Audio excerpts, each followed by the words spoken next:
Kimi Antonelli, plus jeune leader de l'histoire de la Formule 1, Jorge Martin qui fait un comeback d'anthologie à Austin et la victoire de Johan Boato et Benjamin Boulou, c'est notamment dans l'émission d'aujourd'hui.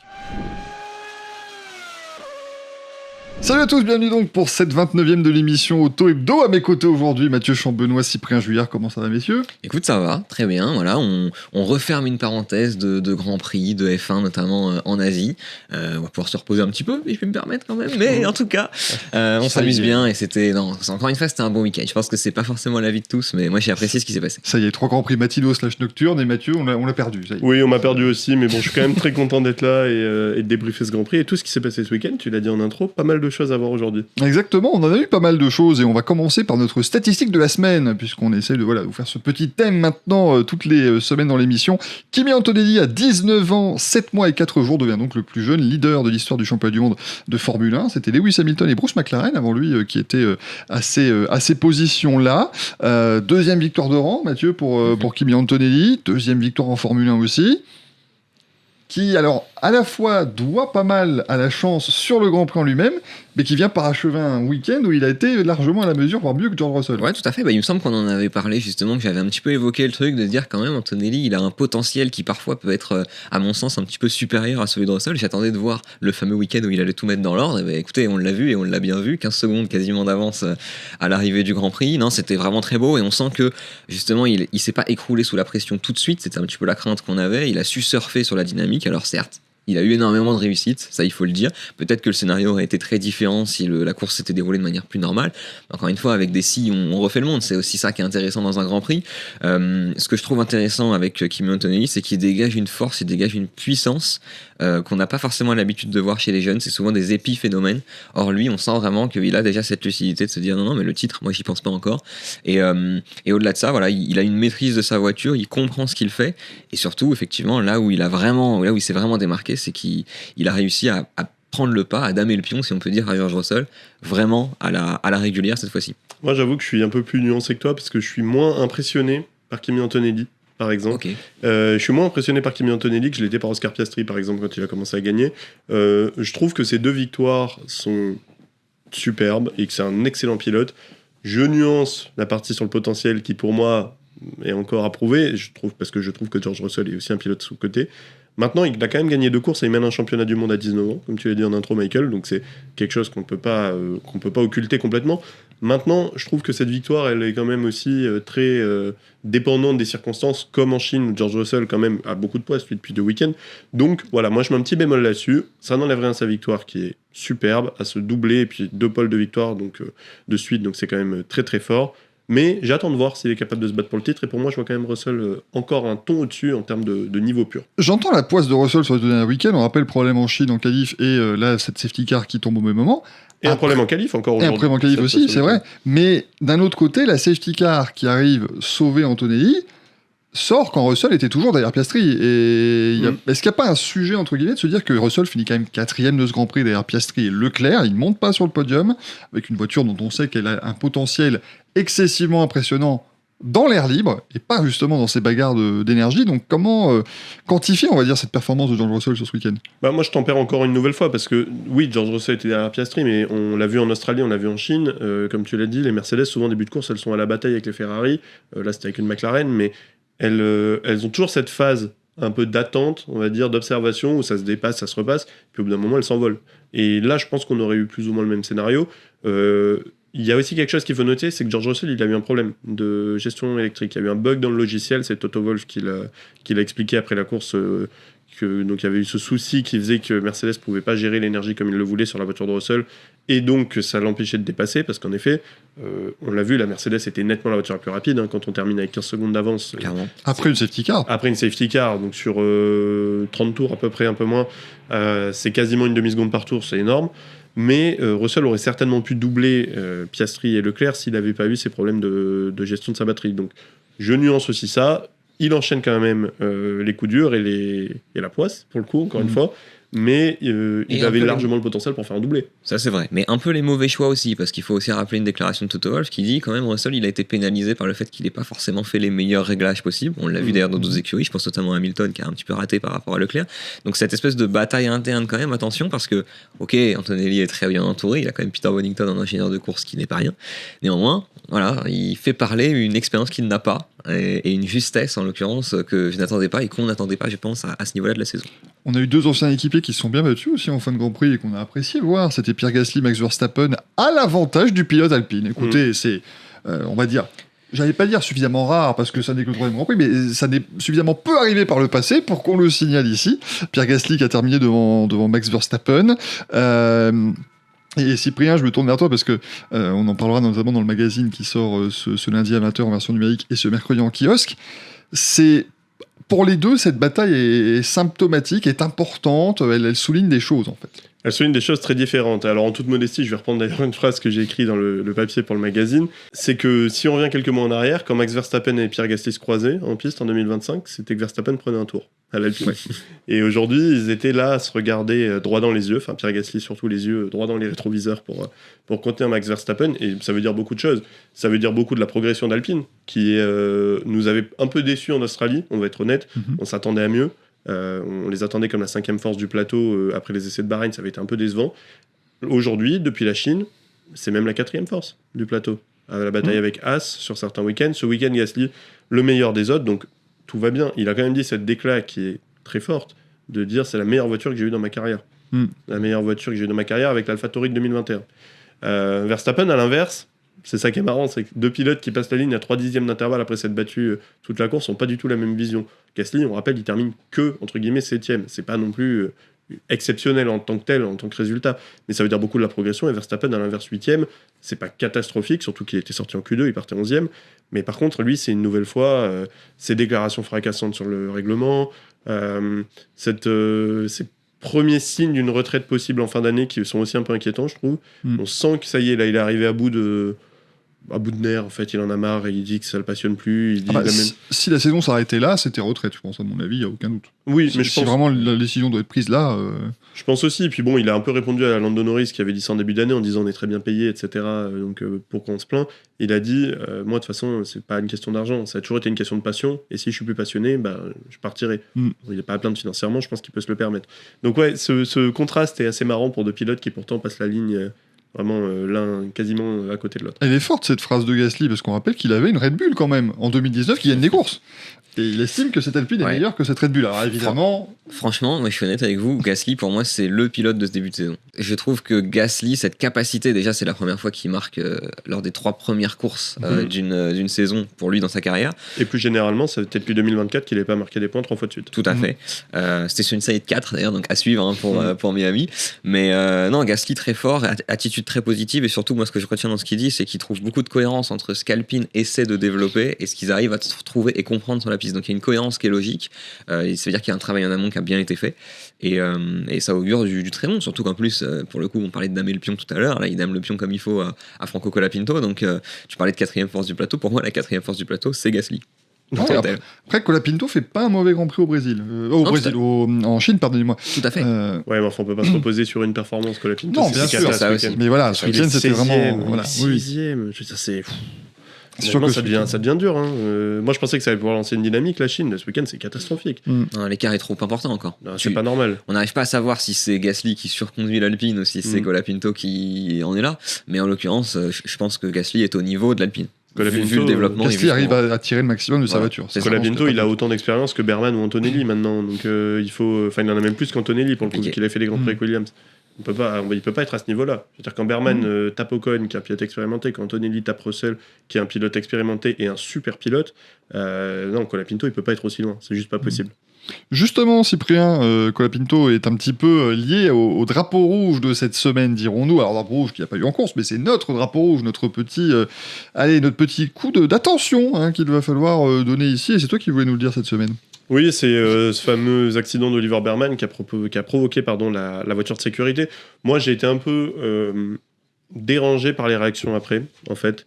Je trouve que cet accident, qui est en effet très violent, on parle de 50 G notamment, donc c'est quand même un choc assez énorme. Et puis on a vu une image de Berman qui sortait de sa voiture très difficilement, c'était assez moche à voir. Mais moi, ce qui m'a pas plu, c'est la récupération par les autres pilotes qui donne un peu l'impression que, alors là, puisqu'il y a eu un accident, il faut absolument changer le règlement. Et j'ai l'impression que la sécurité est un peu instrumentalisée au profit de leur volonté d'avoir un règlement différent. Alors on comprend qu'ils apprécient pas. Ils le disent quasiment tous. Norris en a remis une bonne dose cette semaine en disant tant que ça plaît aux fans, tant mieux. Et on lui a demandé, mais il faut que ça plaise aux pilotes. Il a dit apparemment non. Bon, ça veut tout dire. Les pilotes se sentent pas écoutés, en tout cas. On les comprend. Mais voilà, j'étais un peu dérangé par les réactions autour de ça, et notamment par ce communiqué de la FIA qui annonce qu'une réunion extraordinaire va être tenue au mois d'avril, pendant ce mois de pause, avec les équipes pour discuter du règlement, suite à l'accident d'Oliver Berman. Bon, l'accident d'Oliver Berman, en l'occurrence, c'est un épiphénomène. C'est plus généralement qu'il faut discuter de ce règlement. Et voilà, ça m'a un peu gêné, mais surtout du point de vue des pilotes, je trouve pas ça très, très fair-play de se servir d'un accident comme ça pour servir leur cause, justement. On voit que ce règlement peut être dangereux par certains aspects, mais Oliver Berman, sur cet accident-là, moi je suis dérangé aussi par le fait qu'il freine pas. Alors oui, il arrive avec un gros différentiel de vitesse, je sais qu'on en a parlé avant et que vous n'êtes pas forcément d'accord avec ça, mais pour moi il doit freiner. Je comprends l'histoire de oui, il va perdre de la récupération. Mais c'est ça en fait, c'est que comme il ne décide pas de comment la batterie va se déployer, que chaque freinage va impacter la régénération, va impacter le timing que les softwares repensent, parce que ça m'a fait penser à quelque chose qui s'était passé à Spa en 2017, donc avant ce symptôme, on va dire, de gestion de l'énergie, mais où le moteur avait déjà son rôle à jouer. Rappelez-vous Fernando Alonso en qualif, et sur un tour qui est, ma foi, de bon acabit, et puis soudainement, paf, on dit « Ah, le moteur Honda a encore cassé, machin ». Et en fait, non. C'est juste que le moteur Honda n'avait pas compris, comme il avait passé le double gauche de pont à fond, il n'avait pas compris où il était sur le circuit, et donc il a mis un mode de régénération d'énergie, pensant qu'on était au bout d'une ligne droite, machin. Donc le moteur n'avait pas compris. Et là, malheureusement, si Berman freine, le moteur va se perdre sur où on est, et alors évidemment, vaut-il mieux éviter un accident et perdre quelques secondes ensuite, oui, ou sacrifier voilà. ta ligne droite suivante, c'est pas non plus énorme. Ça, il n'allait pas perdre 10 secondes dans l'opération. Là, il a tout perdu en l'occurrence. Ouais. Je pense qu'il ne faut pas occulter le fait qu'il y a des failles dans ce nouveau règlement qui effectivement nous amène à ça. On se rappelle quand même, premier départ la première course de la saison, Colapinto qui évite la catastrophe tout de suite. Il faut quand même le notifier, ça aussi. Donc effectivement, je vois ce que tu veux dire, c'est intéressant comme point de vue. Je pense pas que ce soit que de la récupération, parce que je pense qu'effectivement, il y a une crainte chez certains pilotes de vivre ça. Donc le fait qu'il y ait une conversation et le fait qu'il y ait cet échange, le fait qu'il y ait cette réunion, pour moi c'est salvateur, il fallait de toute façon, pour ne pas justement que ça enfle, parce que l'effet de la nouveauté de l'Australie, ça y est, elle est passée. Et donc on a senti dans certains commentaires une forme de lassitude aussi, chez certains pilotes qui étaient convaincus. Donc attention quand même, c'est bien que ça évolue. Maintenant effectivement, dommage que ce soit le prétexte et qu'on attende que ça ait lieu pour en discuter, sachant qu'on pouvait très bien l'anticiper il y a déjà de ça un petit moment. On pouvait l'anticiper, et les questions de sécurité, je trouve qu'on s'y prend souvent trop tard. C'est-à-dire qu'il ne faut pas attendre qu'il y ait un drame non plus pour qu'on réagisse. Et là, en l'occurrence, Berman, c'est quand même un accident. Je suis pour revenir sur l'accident en tant que tel très rapidement, je suis très heureux qu'il s'en sorte bien, parce que honnêtement, j'étais assez choqué de le voir dans cet état en sortant de la voiture, de le voir boitant, etc. Parce que ça fait très longtemps qu'on n'avait pas vu un pilote se blesser en F1 sur un Grand Prix. La sécurité est telle aujourd'hui que voir un pilote comme ça, or Daniel Ricciardo qui s'était cassé le poignet. Oui, mais c'était pas spectaculaire dans le sens où il s'était cassé le poignet, mais on avait mis du temps à le comprendre. On n'a vraiment pas vu cette image du pilote qui sort, qui a mal. Non, puis c'était avant le banking à Zandvoort, il n'arrivait pas avec la même vitesse non plus. Alors que finalement, As n'a pas l'air d'indiquer que Berman soit particulièrement. Non, il n'est pas blessé, voilà. Il a passé un choc, évidemment. Il a passé des IRM et des radios et tout va bien. Parce qu'il faut bien comprendre qu'évidemment, quand il tape vraiment par le côté gauche, toute la voiture s'arrête net. Et donc forcément, ses pieds tapent les pédales. Enfin voilà, c'est tout ce qui est entre les jambes du pilote aussi qui. Non, mais c'est rien de grave. Mais c'est vrai que ça faisait longtemps qu'on n'avait pas vu un pilote sonner comme ça, je trouve. Non, donc, c'est impressionnant, il faut réagir. Mais moi, voilà, je trouve pas ça très correct, des fois, de la part d'autres pilotes, voire d'autres teams principales, de se servir d'un accident qui aurait pu être beaucoup plus grave pour servir leur intérêt, leur volonté de changer ce règlement. On a compris que le règlement ne convenait pas. Il va y avoir cette réunion, il va certainement évoluer. Et puis maintenant, on comptera. C'est à la fin du bal qu'on compte les bouses. J'ai l'impression. J'adore mélanger les. Ouais, j'ai l'impression qu'on a pris toutes les expressions possibles. Mais c'est exactement ça. Mais c'est complètement ça. Mais si tu veux, c'est un petit peu l'hôpital qui se fout de la charrue avant les bœufs, là, si je peux me permettre. C'est exactement ça. Donc on comptera les bouses à Miami. Voilà. Exactement, voilà. Mais alors, vous avez compris, il y a débat, mais maintenant, je veux mettre un vrai débat au centre de la table. Bon, non pas, mais c'est un petit peu de métaphore, un petit peu. C'est important de visualiser les choses. La battle de la semaine, qui va encore une fois opposer Mathieu et Cyprien. Décidément. Voilà, décidément. Là, et j'aime bien parce qu'ils doivent se dire, les gens qui nous regardent et qui nous écoutent toujours plus nombreux doivent se dire, c'est bien, Michael n'a jamais aucun avis. Non. Moi, je suis monsieur loyal. Tu Moi. peux le donner après. Hein, Et les gens vont finir par penser qu'on se déteste. Ce qui est le cas Bon, d'ailleurs. après, voilà. Bon. Ça, jusque-là, moi, j'ai pas besoin de commenter ce genre de spéculation. Mais la question qu'on vous a posée d'ailleurs ce dimanche en guise de question hebdo de la semaine, McLaren peut-elle renverser la situation face à Mercedes et plus largement, peut-elle être l'équipe qui va aller chercher Mercedes alors qu'on pouvait penser que c'était Ferrari sur les 2 premiers Grands Prix de la saison. Mathieu a commencé la semaine dernière, donc je te propose de commencer, Cyprien, cette fois-ci. On rappelle qu'il y a donc 1 minute, pas 1 seconde de plus. Pourquoi tu me regardes en disant ça? Les personnalités qui ont regardé l'émission de la semaine dernière sauront pourquoi je te regarde particulièrement. Alors, mon cher Cyprien, tu as 1 minute pour nous dire est-ce que selon toi, McLaren peut renverser la situation face à Mercedes ? Non, pour moi, McLaren ne peut pas renverser la situation face à Mercedes puisqu'il ne faut pas tomber dans la culture de l'instant. Alors McLaren peut, mais pour moi, McLaren ne le fera pas. Ils ont fait un très bon Grand Prix ce week-end, mais pour moi, la force numéro 1 pour lutter contre Mercedes, ça reste Ferrari. Pour une simple et bonne raison, c'est que McLaren a un moteur Mercedes. Un moteur Mercedes qui peine encore à comprendre, qui ne maîtrise pas encore parfaitement et qui maîtrise forcément moins bien que Mercedes eux-mêmes. Piastri a fait un très bon week-end. Norris aussi, petit bémol, je le trouve un peu en retrait et un peu démotivé depuis son titre. Donc j'attends de voir à quel point il peut se remettre dans le bain, mais il y a aussi donc cette histoire de moteur qui avantage selon moi Ferrari, parce que Ferrari a son propre moteur, va pouvoir le développer à sa guise et être beaucoup plus performante que McLaren, qui va payer pour moi son statut d'équipe cliente. Donc je vois McLaren être la 3e force du plateau. Je pense qu'il va falloir attendre différents tracés aussi pour les juger, mais pour le moment Ferrari garde un avantage et McLaren sera à la fin de la saison, je vous l'annonce, la 3e force du plateau. Oh là là, il restait 5 secondes, ça va. Il a réussi à mettre tous ses fort. arguments en 1 minute, ça c'est bien. Parfaitement timé. C'est très très fort, chapeau l'artiste. J'apprends mes erreurs. Bah oui, c'est important. Alors rassurez-vous, l'objectif n'est pas qu'il fasse de plus en plus court à chaque fois, parce que sinon dans 5 émissions ça va être oui ou non, oui. Ah bah bravo, 1 seconde 2. Non, quand même, voilà. Restons autour de la minute. Tu as justement 1 minute pour apporter le point de vue contraire, mon cher Mathieu. Ouais, bien pour moi c'est oui, et c'est peut-être d'ailleurs même l'équipe la mieux placée pour le faire. En fait, Oscar Piastri a dit quelque chose que j'ai aimé pendant le week-end, il a dit le fait d'être un peu plus lent que Mercedes dans les S n'est pas forcément une mauvaise chose, même si ça peut paraître bizarre à dire. Alors moi ce que je constate à travers ça, c'est 2 choses en une. Déjà McLaren ne perdait pas tant de temps que ça en ligne droite par rapport à Mercedes, ce qui est certainement je pense le point le plus important, et c'est la conséquence d'un travail qui a été réalisé avec la filiale motoriste justement de Mercedes depuis la Chine. Ferrari a beau avoir conçu donc le meilleur châssis de la grille, ça je pense qu'on est tous d'accord pour le dire en ce début de saison, le moteur et le déploiement de l'énergie sont à mon avis les manquements principaux de la Scuderia. Alors McLaren l'a déjà fait en 2024, de revenir justement alors qu'ils avaient jusqu'à 150 points de retard, pourquoi pas le refaire? Les lignes vont bouger comme rarement cette saison, ça je pense qu'on peut l'imaginer notamment en termes de développement, et rappelons quand même le scénario de ce Grand Prix, on l'a dit tout à l'heure, mais sans la safety car, la victoire à mon avis n'était pas acquise, ni pour Antonelli ni pour Mercedes. Alors hâte d'être à Miami, puisque les 2 dernières victoires, on rappelle à Miami, c'est Norris et Piastri. Bien joué, 5 secondes aussi restantes, bravo, vous avez très très bien géré vos timings. Je pense qu'on peut compléter un petit peu ce que vous avez dit avec quelques avis de nos amis sur les réseaux sociaux et sur autohebdo.fr. On a notamment Marc-Antoine qui lui dit à moteur égal, ils sont capables de produire un meilleur châssis que Mercedes, donc effectivement il est plutôt pour. PGZ Flow par contre lui estime qu'ils ont le même moteur mais il semble moins performant que Mercedes, et il dit quelque chose qui m'a un petit peu titillé en mettant, et les pilotes McLaren sont quand même moyens, ça risque d'être dur. Je rappelle qu'on parle du champion du monde en titre, Lando Norris, mais et du troisième du dernier championnat du monde, mais ça montre effectivement peut-être ce côté-là. Et Vincent a finalement donné la meilleure des justifications sur autohebdo.fr d'une certaine manière, en disant que la question est justifiée si on considère l'énorme capacité de développement de l'écurie. Il pense que la situation de 2024 va se reproduire, donc ils vont revenir, mais pas assez. Par contre, et là il dit peut-être la chose qui est assez bonne, la question porte sur la capacité de l'écurie à le faire, pas sur le fait qu'elle puisse arracher le titre à Mercedes pour autant. Donc effectivement, peut-elle, oui ou non, ça c'est vous qui vous le dites, et sur autohebdo.fr vous avez voté à 57%, vous avez dit oui sur le fait que McLaren pourrait donc aller renverser la situation face à Mercedes. On verra la semaine prochaine quel sera le débat. De toute façon, comptablement, ils le peuvent. Partant de là, la réponse est oui. Voilà. Je rappelle qu'à la date à laquelle nous tournons cette émission, Cadillac peut encore remporter les 2 titres. Voilà. Bon. Et largement. Vont-ils le faire? Ça, je n'en suis pas si certain. Voilà, donc c'était notre large page Formule 1, on va dire, pour ce Grand Prix du Japon.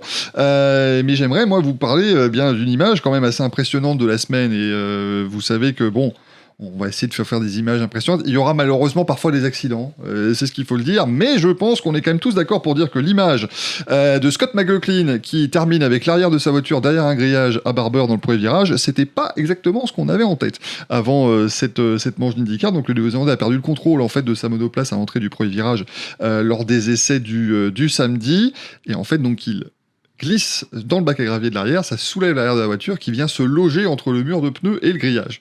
En fait, il n'a pas traversé le mur comme on a pu le lire à certains endroits. Un choc très impressionnant par contre, parce que la voiture s'est quand même arrêtée net. McLaughlin a dit que c'était plus impressionnant visuellement que dans la voiture. Il était quand même un petit peu endolori pour la course du dimanche, donc On n'est pas tous fait du même bois, apparemment. Clairement. Vous en doutez, ça a donc fait lever pas mal de boucliers par rapport à la sécurité, et je pense que vous aurez peut-être aussi des avis là-dessus, messieurs, parce qu'une voiture qui se retrouve à moitié dans les arbustes, ça fait mauvais genre, ça jusque-là... Oui, c'est pas top. On l'a Voilà. vu, ça fait le deuxième choc du week-end dont on parle après Berman. Je trouve que le circuit de Barber pose peut-être des questions de sécurité, en l'occurrence, parce que le bac à gravier, il a quand même volé dessus. C'est des images qu'on n'aime pas voir. C'est le nez au milieu de la figure, je pense. Voilà, alors effectivement, moi j'avoue que on peut améliorer cette partie précise du circuit. Après, en qualification, Will Power perd ses freins arrière, il part tout droit, il se prend un mur, bon, il va très bien. Moi, j'aimerais juste qu'on ne dénature pas les circuits américains pour autant. Parce qu'effectivement, il faut que cet accident précis ne puisse plus se reproduire. Ça reste embêtant. Mais d'un autre côté, ça va paraître assez étonnant, même quand j'ai vu l'image moi, en direct au moment où c'est arrivé, j'ai jamais eu peur pour le pilote. Alors que pourtant, l'image est extrêmement impressionnante. Mais la sécurité active des IndyCar est telle qu'on peut justement se permettre de ne pas aller sur des circuits grade 1 comme la Formule 1 où il faut 47 milliards de kilomètres de dégagement. Ils peuvent se le permettre. Alors je dis pas évidemment qu'il faille aller sur des circuits dangereux nécessairement, mais que le niveau aujourd'hui de sécurité est acceptable et que effectivement moi dans l'accident de McLaughlin, je comprends que l'image soit impressionnante. À aucun moment j'ai eu peur pour lui, puisque ces voitures sont quand même conçues pour que le pilote prenne des chocs à 380 dans des murs de béton et s'en sorte aussi. Oui, après, dans tous les cas, c'est un équilibre à trouver. Il y a toujours cette histoire de sécurité, on en a parlé encore une fois tout à l'heure dans la partie Formule 1, mais je suis d'accord avec toi sur l'ADN de ces circuits. L'IndyCar, ça reste des circuits bosselés, par exemple, des circuits en ville, des circuits très atypiques, en fait, sur lesquels on ne verrait pas des Formule 1 courir. Et il ne faut pas que ça devienne, en effet, une Formule 1 bis avec des circuits made in Hermann Tilke, très très sûr. Voilà, je trouve que ça ajoute aussi une part de sel au sport auto d'avoir des tracés un peu dangereux où on se dit que le risque est là, on mesure ça. Parce que par exemple, un pilote qui sort de la piste au Castellet, j'adore ce circuit, mais le Castellet, il y a tellement de zones de dégagement souvent, il va pas aller taper le mur. Oui, quoi. c'est ça. Donc c'est moins impressionnant et on mesure moins le risque que prend le pilote. Alors que ces circuits-là, ça reste l'ADN du sport auto, mais c'est toujours ce juste milieu à trouver entre sécurité et ADN. Mais il faut, par contre, regarder des points précis de chaque circuit en fait. Voilà, moi je suis d'accord sur le fait qu'il faut regarder par exemple là où Simon Pagenaud a eu son accident malheureusement en 2023 à Mid-Ohio, le fait que la voiture puisse s'envoler comme ça, enfin voilà, il y a des choses à améliorer, mais je ne veux pas que ce soit un truc global. Je me permets en l'occurrence de rebondir sur une autre image qu'on a vue, désolé, on enchaîne les crashs un petit peu, mais justement sur un circuit international, je parle de Suzuka, avant le Grand Prix, voilà, il y a eu un crash en Porsche Carrera Asia qui a été, je pense, même presque plus impressionnant que McLaughlin. La voiture a décollé et elle a été se loger entre deux tribunes, alors que c'est un circuit dans lequel c'est absolument impossible théoriquement que ça arrive. C'est arrivé. Oui, c'est ça, oui, ça reste aussi. Il y a malheureusement des endroits dangereux partout. Tout est impossible jusqu'à preuve du contraire. Voilà. Exactement. Rassurez-vous, on peut aussi parler de choses un petit peu plus légères, un peu plus sympathiques, et le comeback de la semaine. Qui d'autre que Jorge Martin, parce qu'il nous avait laissé entrevoir ce comeback au Brésil, mais là ça faisait plus de 500 jours qu'il n'était pas monté sur un podium en course sprint, qu'il n'avait pas gagné même de course sprint, et il l'a fait donc de la plus éclatante des manières en s'imposant devant Francesco Bagnaia samedi à Austin. Il a fait le pari de s'avancer avec un pneu médium à l'arrière, c'est le seul à l'avoir fait sur la grille, ça a marché. Donc déjà, chapeau à lui, il a parachevé ensuite l'œuvre d'Aprilia le lendemain avec une deuxième place lors du Grand Prix derrière Marco Bezzecchi. Je dois dire qu'on n'attendait pas revenir aussi bien aussitôt. Après cette saison 2025 marquée par les blessures. Tu sais, en 2025, je crois qu'on s'était fait la réflexion une fois. Justement, il avait fait une position. Alors, c'était quatrième, c'est ça. Et en l'occurrence, on s'est dit, il revient bien. Bon, malheureusement, il s'est passé ce qui s'est passé. Il n'a pas arrêté, malheureusement, de revenir et de devoir arrêter. Mais c'est vrai que c'est un peu le spécialiste. Et à mon avis, c'est un genre de pilote qui marche à la confiance. À partir du moment où il l'a, il y va sans forcément de retenue. Et là, effectivement, il peut se permettre de tirer profit de cette Aprilia qui est une fusée. Oui, l'Aprilia est une fusée, mais bon, il a aussi un coéquipier qui est une fusée. Donc, moi, j'avoue qu'on a fait un article ce week-end avec notre spécialiste moto Luca Bartolomeo, un article débat. On n'était pas d'accord sur est-ce que Jorge Martin va revenir au plus haut niveau, et moi j'étais Je disais plutôt non. Bon, c'était avant le début du week-end. Les faits m'ont donné tort, même si, encore une fois, c'est qu'un week-end. Mais je considérais que Rolleré Martin, il partait de trop loin, parce que s'il a perdu justement la fameuse confiance dont tu parlais, il a perdu la confiance d'Aprilia l'an dernier avec ses je reste, je pars, et puis surtout, on sent que Marco Bezzecchi s'est lui, pour l'instant, imposé comme le leader. Et malgré tout, moi, ce qui m'a étonné ce week-end, c'est qu'on n'a pas senti un pilote qui était prêt à se contenter de ce rôle de numéro 2 et à attendre son départ en fin de saison, qui semble de toute façon inéluctable. Au contraire, il a envie de prouver qu'il est toujours là, il a plus le numéro 1 sur sa moto, parce que de toute façon, il l'a très peu arboré l'an dernier, vu qu'il a été absent la plupart de l'année, mais ça reste un champion du monde.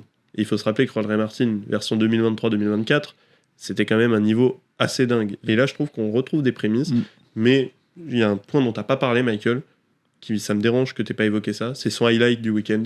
Cette chute à la Rolleré Martin en célébrant la victoire. Moi, je vais pas vous le cacher, quand j'ai vu ça, je me suis dit, voilà mon image de la semaine qui part à volo, quoi. Bon, heureusement, on a pu glisser Jorge Martin différemment, mais c'est vrai que cette célébration lors du sprint où il termine par terre, il a failli se faire encore très mal, ce qui aurait été assez malvenu. Moi, par contre, je suis pas d'accord avec toi, Cyprien, quand tu dis que son départ d'Aprilia semble inéluctable. Moi, je crois qu'il va rester. Moi, je suis persuadé qu'il va rester parce que où aller, alors qu'il a maintenant une super moto, dans une équipe où honnêtement ça se passe toujours bien. Moi j'arrive pas à comprendre, je trouve que c'est un miracle de la vie, qu'après tout ce qu'il a fait, ils sont encore tous super contents, mais je pense qu'ils s'entendent très bien et qu'il va rester. Pour toi, il part poussé dehors ou de sa décision ? Il part de sa décision. De sa propre décision. En fait, il part. Pour moi, le truc, c'est que Rolleré Martin, on l'a vu quand il était chez Pramac, il était sur la meilleure moto, il avait la Ducati de l'année, donc il avait la même Ducati que les pilotes officiels. Il a quand même choisi de partir parce que il a fait son, entre guillemets, caca nerveux pour être dans une équipe d'usine. C'était son objectif, il l'avait dit. Il avait dit, moi, je suis un pilote qui pense mériter d'être dans un team d'usine, quitte à aller dans une équipe moins bonne. Il a été chez Aprilia, qui était quand même nettement moins bonne que Ducati l'an dernier. Et pour moi, Rolleré Martin, c'est vachement ça. C'est un pilote qui a besoin d'être le numéro 1, en fait. Il a besoin de se sentir valorisé. Et c'est pour ça que je pense qu'il préférera, à mon avis, sentir qu'il est numéro 1 chez Yamaha en développant ce projet, puisque c'est chez Yamaha que les rumeurs l'envoient, plutôt que d'être le numéro 2 de Marco Bezzecchi. Aujourd'hui, le leader du championnat, ça reste Marco Bezzecchi. Il a sur la 5 victoires de suite, ce que seul Rossi et Marquez avaient fait avant lui. Aussi impressionnant sur le retour de Martin, il reste le numéro 2 aujourd'hui. Ouais, mais je pense que Martin va peut-être pouvoir remonter. Il a que 5-6 points de retard, pas plus. Donc en soi, c'est pas perdu. Donc je pense qu'il y a moyen que ça évolue dans l'année, mais je serais, si j'étais Jorge Martin, je signerais pas tout de suite ce contrat Yamaha. J'attendrai un petit peu. Voilà, voyons voir. Parce que honnêtement, pour l'instant, chez Aprilia, sa concurrence, c'est potentiellement Bagnaia. Donc bon, voilà, il n'y a pas photo entre les deux actuellement. Donc voilà. Mais on connaît le talent de Bagnaia aussi. Donc c'est peut-être qu'en confiance sur une Aprilia. Mais bon, on attendra de voir. Mais voilà. On reparlera de ça en fin d'année quand on aura la décision. Exactement. Et on verra lequel de nous l'avait vu juste. Pour terminer cette émission, la performance de la semaine qu'on voulait saluer, c'est Johan Boato et Benjamin Boulou qui ont remporté le rallye Le Touquet-Pas-de-Calais, la première manche du championnat de France des rallyes ce week-end. Donc on voulait évidemment saluer la performance. Vous avez pu suivre ça sur autohebdo.fr et sur nos réseaux sociaux tout le week-end. Et je vous propose, pour terminer l'émission, d'écouter Johan Boato au micro de Pierre Barret. C'est top de pouvoir emmener cette voiture-là déjà dès la première course sur la plus haute marche du podium, c'est quand même cool. Ça a été super dur hier, franchement hier soir on a eu des conditions très très difficiles et ça s'est joué un peu à l'élimination, c'était franchement c'était chaud, on a tous une autre part chaleur, nous on s'est mis des petites chaleurs aussi et bon ça a bien payé par contre parce qu'on a pu faire un peu l'écart et c'est là qu'on gagne la course hier soir mais franchement le rallye était dur hier, vraiment très dur. Je sais pas combien de fois on l'a gagné ce rallye, mais c'est sûr c'est pas celui qu'on a le plus gagné. Il est toujours très difficile, c'est le début de saison, t'as pas envie d'abandonner parce que tu sais que voilà après tu cours après les points toute l'année, donc il est important. Et démarrer avec le plein de points comme ça dans la première course, c'est juste génial. Donc tant mieux et on va essayer de continuer sur ce lancer. Voilà, merci Johan et merci Pierre d'avoir eu cette interview. Merci Mathieu, merci Cyprien d'avoir été là, merci à vous de nous avoir suivis. On rappelle évidemment que vous pourrez retrouver notamment tout ce qui s'est passé lors du championnat de France des rallyes ce week-end dans le nouveau numéro de disponible à 20h en version numérique et mercredi en kiosque. Et nous, on revient lundi prochain avec une nouvelle émission. Ciao, ciao.